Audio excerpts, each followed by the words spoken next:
ചെയ്ത് അണിനിരത്തിയിരിക്കുന്നു. അദ്ദേഹം കഴിഞ്ഞ പോലീസ് ആംഡ് പോലീസ്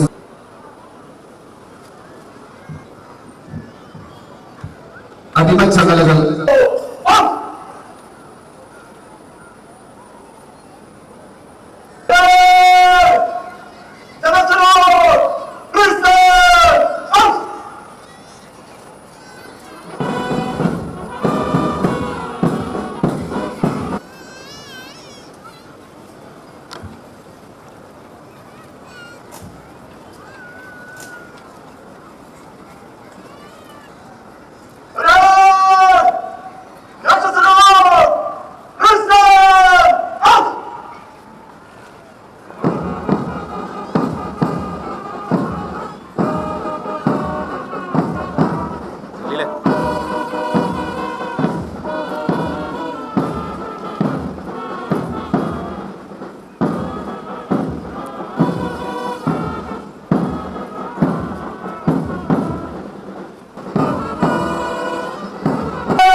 നേതൃത്വത്തിൽ 37 പെട്രോളുകൾ വിശിഷ്ടാതിഥിക്ക് ഉപചാരം അർപ്പിച്ചുകൊണ്ട് മാർച്ച് ചെയ്ത് കടന്നു പോകുന്നു.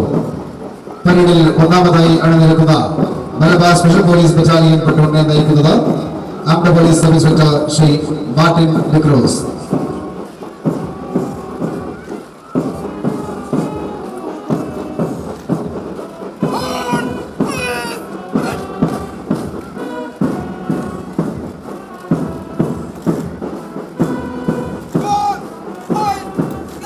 രണ്ടാമതായി മലപ്പുറം ജില്ലാ പോലീസ് പെട്രോൾ നയിക്കുന്നു ഹാദിൻ റഹ്മാൻ കെ.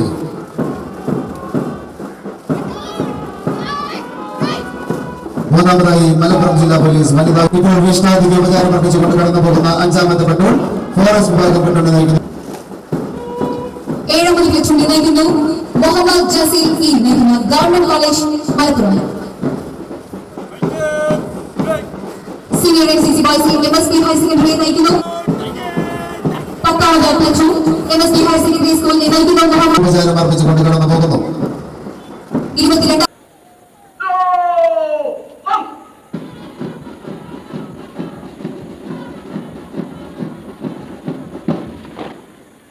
ഏറ്റവും വലിയ ജനാധിപത്യ രാജ്യമായ ഇന്ത്യ 78ാമത് സ്വാതന്ത്ര്യ ദിനം ആഘോഷിക്കുന്ന അഭിമാനകരമായ ഈ സുദിനത്തിൽ ഐക്യത്തിന്റെയും ബഹുസ്വരതയുടെയും പുരോഗതിയുടെയും സമാധാനത്തിന്റെയും കൊടിയടയാളത്തിന് കീഴിൽ ഒരുമിച്ച് കൂടിയ ഇന്ത്യയിലെ എൻ്റെ സഹപൗരരെ നിങ്ങൾ ഓരോരുത്തരെയും ഞാൻ ഹൃദയപൂർവ്വം അഭിവാദ്യം ചെയ്യുന്നു. സ്വാതന്ത്ര്യ ദിനത്തിന്റെ ആഹ്ലാദം നിങ്ങളുമായി പങ്കുവയ്ക്കുന്നു. നെഞ്ചുകീറുന്ന വേദനയിലൂടെയാണ് കഴിഞ്ഞ കുറേ ദിവസമായി നാം എല്ലാവരും കടന്നു പോകുന്നത്. അനിർവചനീയമായ പ്രകൃതി സൗന്ദര്യത്തിന്റെയും സ്വാസ്ഥ്യം പകരുന്ന സുഖ ശീതളിമയുടെയും വിശാല ഭൂമികയായ വയനാട് ഇന്ന് കണ്ണീരിന്റെ നനമുടങ്ങാത്ത ഭൂപ്രദേശമായി നിലകൊള്ളുകയാണ്. ആ നാട് കണ്ണീർ നോവായി നമ്മുടെ ഉള്ളിൽ നിറഞ്ഞു നിൽക്കുന്നു. അത് കേവലം വയനാട്ടുകാരുടെ മാത്രം വേദനയല്ല, ഈ നാടിന്റെ ആകെ നൊമ്പരമാണ്. വയനാടിന്റെ പ്രകൃതി സൗന്ദര്യത്തിൽ അടയാളപ്പെടുത്തപ്പെട്ട പുഞ്ചിരിമറ്റവും അട്ടമലയും മുണ്ടക്കയും ചൂരൽമലയുമെല്ലാം പ്രകൃതി കലിതുള്ളിയ രാവുകളിലൊന്നിൽ സമാനതകളില്ലാത്ത ദുരന്തത്തിന്റെ ഇരകളായി മാറി. നൂറുകണക്കിന് പേരുടെ ജീവഹാനിക്കും സ്വത്തുനാശത്തിനും കോടിക്കണക്കിന് രൂപയുടെ കൃഷിനാശത്തിനും അതിടയാക്കി. ഉച്ചവരെയും ഉടയവരെയും എല്ലാം നഷ്ടപ്പെട്ടവരുടെ കണ്ണുനീര് തോരുന്നില്ല. ഞാൻ ഈ സ്വാതന്ത്ര്യ ദിനത്തിൽ പങ്കെടുക്കാൻ എത്തുന്നത് വയനാടിന്റെ കണ്ണീരുണങ്ങിയിട്ടില്ലാത്ത ആ നോവ് പടർന്ന മണ്ണിൽ നിന്നാണ്. സ്വന്തമായിട്ടുണ്ടായിരുന്നതെല്ലാം കിടപ്പാടം ഉൾപ്പെടെ ഉരുളെടുത്തു പോയവരെ എന്തു പറഞ്ഞാണ് ആശ്വസിപ്പിക്കാനാവുക? എന്നാൽ അവരുടെ അതിജീവനത്തിന് കരുത്തു പകർന്ന്, അതിജീവനത്തിന്റെ അഗ്നി പകർന്ന് അവർക്കൊപ്പം നിന്ന് പുതിയൊരു ജീവിതവും ജീവിതോപാധികളും പടുത്തുയർത്തുന്നതിന് സംസ്ഥാന സർക്കാരിനൊപ്പം ഈ നാട്ടിലെ ജനത ഒന്നടക്കം അണിചേരുന്ന കാഴ്ച ഏറെ ആവേശവും ആത്മവിശ്വാസവും പകരുന്നതാണ്.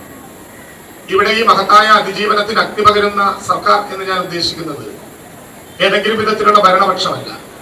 ഭരണപക്ഷവും പ്രതിപക്ഷവും പക്ഷമില്ലാത്തവരും എല്ലാം അടങ്ങുന്ന ലോക മലയാളത്തിൽ അടയാളപ്പെടുത്തിയ 3.5 കോടി വരുന്ന മലയാളികൾ മാത്രമല്ല, മനുഷ്യ സ്നേഹത്തിന്റെ മാനവികതയുടെ മഹാഗാഥ ഹൃദയത്തിൽ സൂക്ഷിച്ച് എല്ലാവരും ചേർന്നതാണ് ഈ അതിജീവനത്തിന്റെ നേതൃത്വം നൽകുന്ന സർക്കാർ. നാം ഒരു തോറ്റ ജനതയല്ല എന്ന് അത് നമ്മെ നിരന്തരം ഓർമ്മപ്പെടുത്തുകയാണ്. ദുരന്തത്തിന് മുമ്പുണ്ടായിരുന്ന മാനസിക, സാമൂഹിക, സാമ്പത്തിക, പാരിസ്ഥിതിക നിലവാരത്തിലേക്ക് അതേപടി എത്തുന്നതിന് കാലതാമസമുണ്ടായേക്കാം.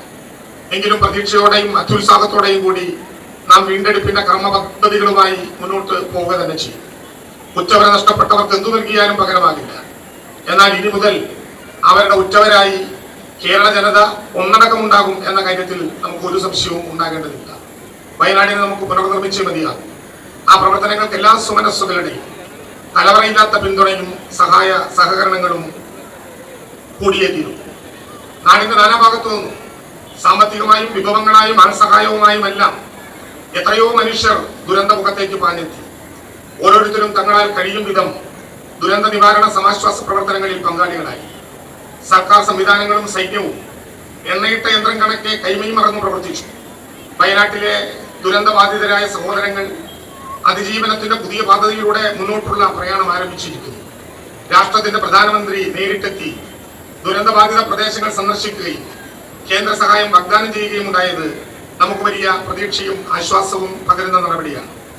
L3 കാറ്റഗറിയിൽ ഉൾപ്പെടുത്തി വയനാട്ടിലെ പ്രകൃതി ദുരന്തത്തെ ദേശീയ ദുരന്തത്തിന്റെ സ്വഭാവത്തിലേക്ക് പ്രഖ്യാപിക്കുകയും അതുവഴി കൂടുതൽ സാമ്പത്തിക സഹായം ആ മേഖലയിലെ മനുഷ്യർക്ക് ലഭ്യമാവുകയും ചെയ്യും എന്ന് തന്നെയാണ് നാം എല്ലാം പ്രതീക്ഷിക്കുന്നത്.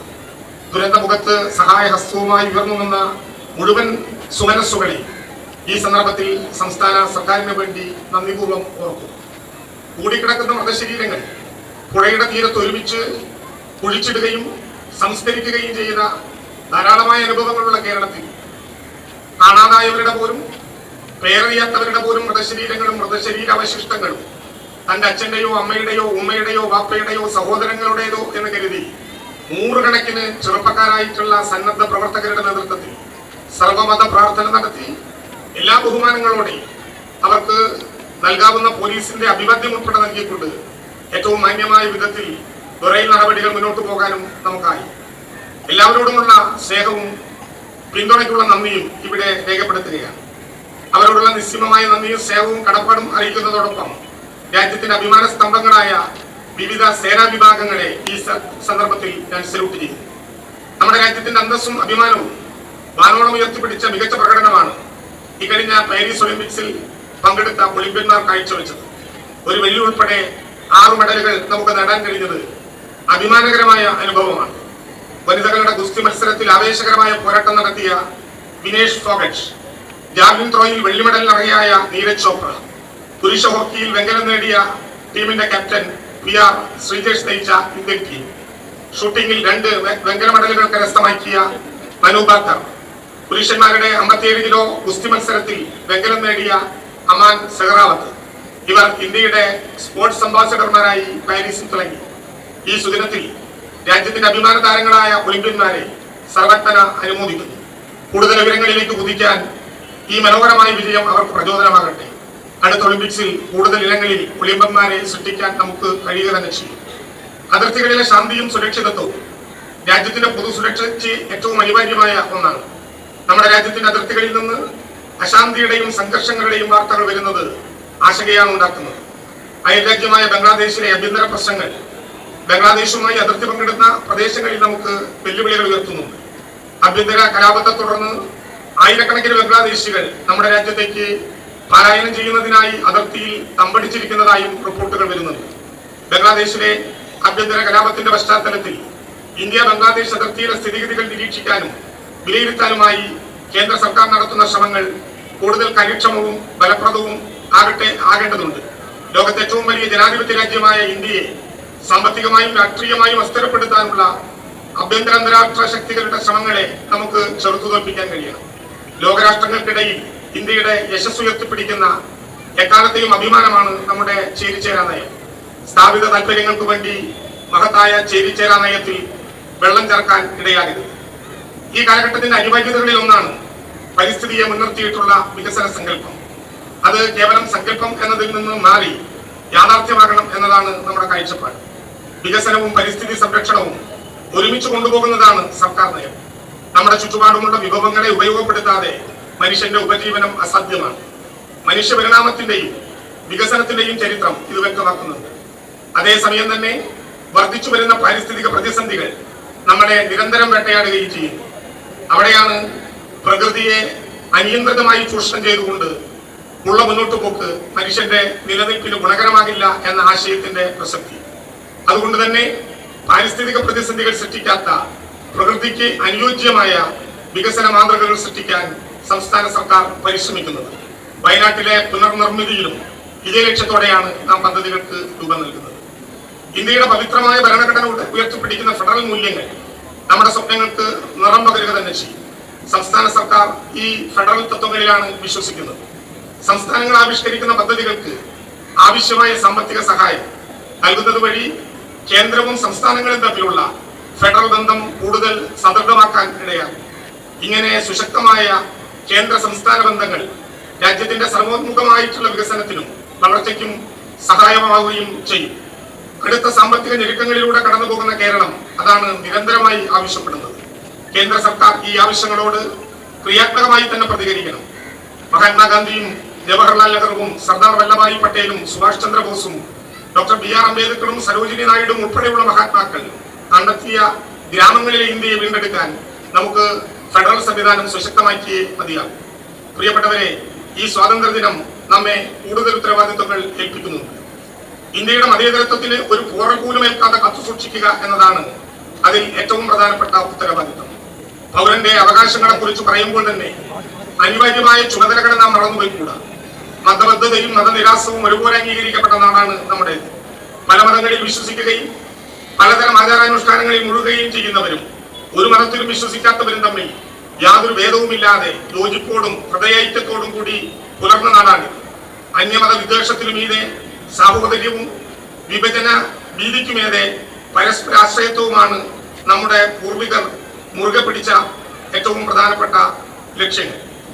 ഇന്ത്യയുടെ ആത്മാവ് തൊട്ടറിഞ്ഞ ഋഷിയും കവിയുമായ രവീന്ദ്രനാഥ ടാഗോർ എഴുതിയതുപോലെ, എവിടെ മനസ്സ് നിർമ്മലവും ശിരസ് ഉന്നതവുമാണോ, എവിടെ അറിവ് സ്വതന്ത്രമാണോ, എവിടെ ഇടുങ്ങിയ വ്യക്തികളിൽ ലോകം കൊച്ചുകഷ്ടങ്ങളായി വിഭജിക്കപ്പെടാതിരിക്കുന്നുവോ, എവിടെ സത്യത്തിന്റെ അഗാധ തലങ്ങളിൽ നിന്ന് വാക്കുകൾ ഉദ്ഗമിക്കുവോ, എവിടെ അക്ഷീണമായ പൂർണ്ണതയുടെ നേർക്ക് അതിന്റെ കൈകൾ നീട്ടുന്നുവോ, എവിടെ യുക്തിയുടെ സ്വച്ഛന്ത പ്രവാഹം നിർജീവാചാരങ്ങളുടെ മരുഭൂമിയിൽ ഒഴുകി വഴിമുട്ടാതിരിക്കുന്നുവോ, എവിടെ ചിരവികസിതമായ ചിന്തയിലേക്ക് മനസ്സിനെ നയിക്കുന്നുവോ, ആ സ്വാതന്ത്ര്യത്തിന്റെ സ്വർഗത്തിലേക്ക് എന്റെ രാജ്യം ഉണരണമേ എന്ന മഹത്തായ ആഗ്രഹമാണ് ഈ സ്വാതന്ത്ര്യ പുലരിയിൽ നമുക്കെല്ലാവർക്കും ഉണ്ടാകേണ്ടത്.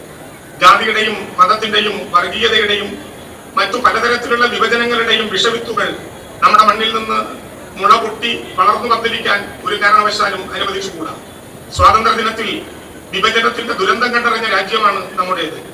അതിന്റെ മുന്നിൽ നിന്ന് ഹൃദയവേദനയോടെ നമ്മുടെ മഹാത്മാഗാന്ധി പറഞ്ഞതുപോലെ ഒരു വികാരത്തിന്റെ മുമ്പിലും നാം വിഭജിക്കപ്പെട്ടുകൂടാ. ഭരണഘടന ഉറപ്പു നൽകുന്നത് പോലെ നാം ഒരു പരമാധികാര സ്ഥിതി സമത്വ മതനിരപേക്ഷ ജനാധിപത്യ റിപ്പബ്ലിക്കാണ്. വിഭജനം നാം ആഘോഷിച്ചുകൂടാ. വിഭജനത്തിലുണ്ടായ ദുരന്തം തിരിച്ചറിഞ്ഞുകൊണ്ട് ഒരു വിധത്തിലും മനസ്സുകളെ പോലും വിഭജിക്കപ്പെടാനാകാത്ത വിധം എപ്പോഴും നമുക്ക് ഒരുമിച്ചു നിൽക്കണം.